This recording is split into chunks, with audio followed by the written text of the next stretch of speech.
I was in middle of building a team, hiring people, mentoring them, creating systems from scratch. When I received a call that changed everything.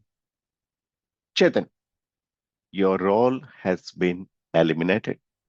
Just like that. No warning, no conversation, no real explanation. And what followed was one of the most difficult and eventually one of the most defining periods of my entire career.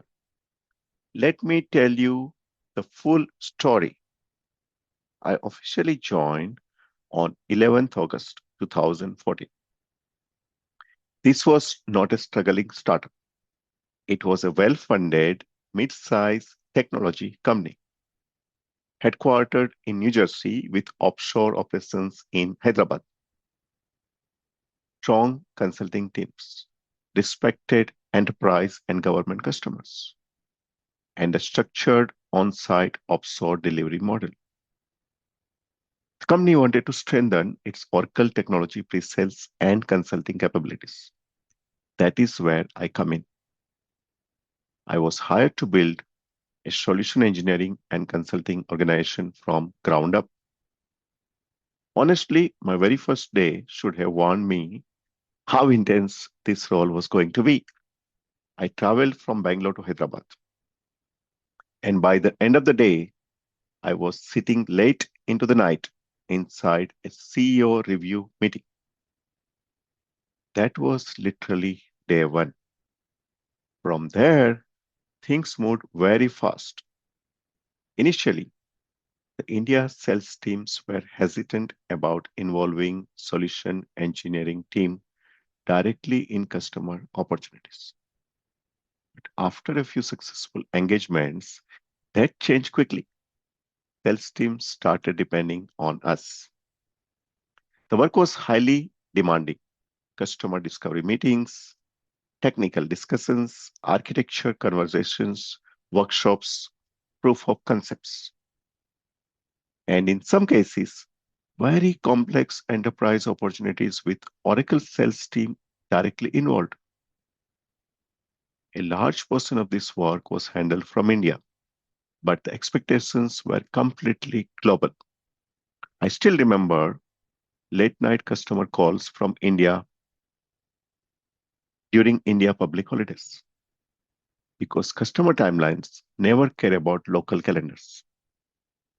Professionally, it looked like a strong growth phase. I was hiring people, building processes, creating reusable frameworks, transferring knowledge, mentoring offshore and on site teams. Slowly, a scalable organization started taking shape. I genuinely believed I was creating long term value for this company. But personally, the workload had reached an unhealthy level. Work life balance had almost completely disappeared.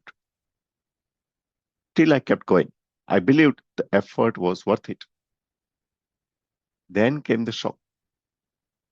On August 26, 2015, I received a direct call from the head of the HR. Chetan, your role has been eliminated. I still remember that moment clearly because until that phone call, I had absolutely no expectation that something like this was coming.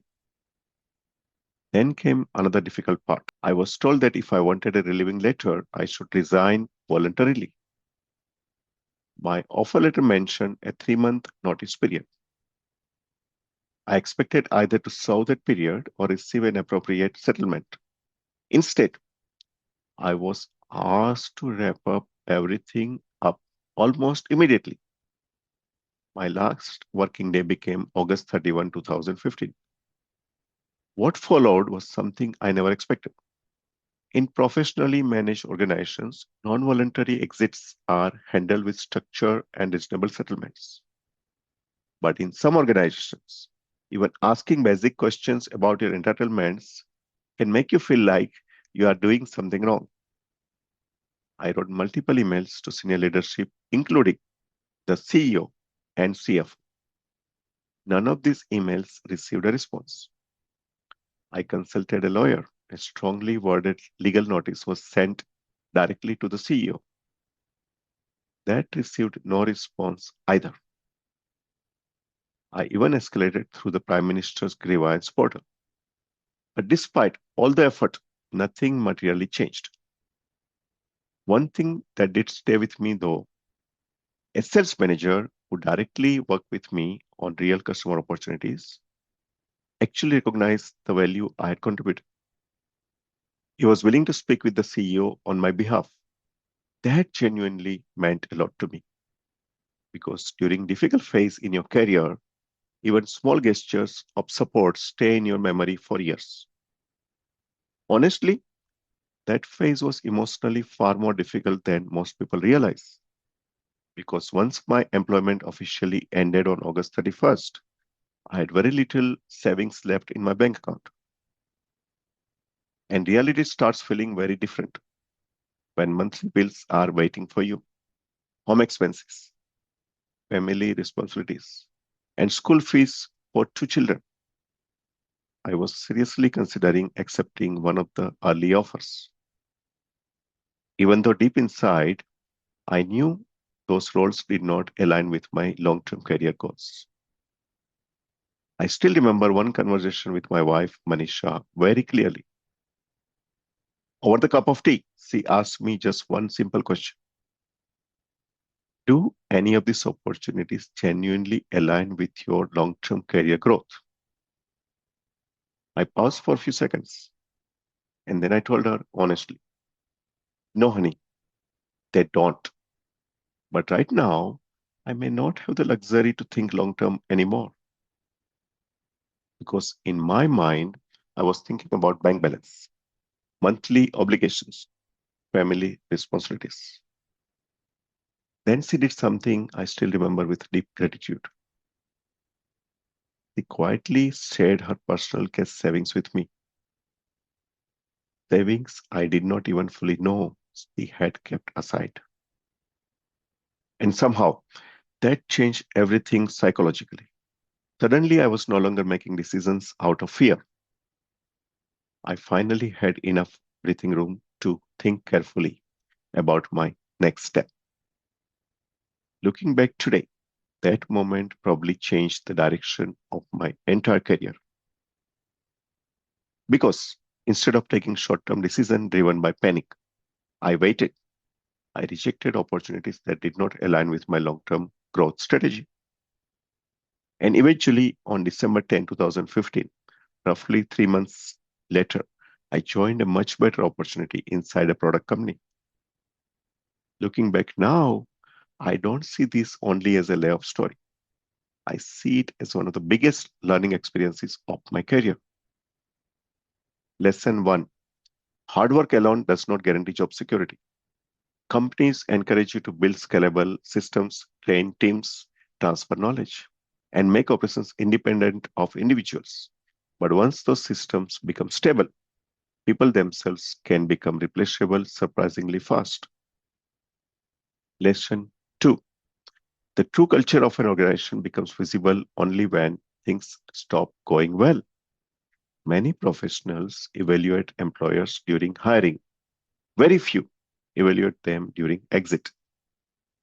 But that is often where the real picture emerges. Lesson three: long term security does not come from a single employer.